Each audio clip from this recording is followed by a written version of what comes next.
વડોદરા જિલ્લાના શિનોર તાલુકાના માંજરોલ ગામે ઉત્તરાયણની રાત્રિએ થયેલા લોહિયાળ હુમલાએ હવે ભયાનક વળાંક લીધો છે. હુમલામાં ગંભીર રીતે ઘવાયેલા 33 વર્ષીય યુવકનું લાંબી સારવાર દરમિયાન મોત નીપજ્યું છે.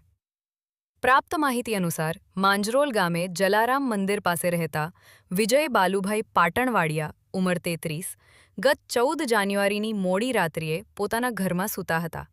તે સમયે ગામમાં જ રહેતા મહેશ ઉર્ફે જીગો શાંતિલાલ પાટણવાડિયા નામના શખ્સે ઘરમાં ઘૂસીને વિજયના માથામાં પરાઈ વડે જીવલેણ હુમલો કર્યો હતો.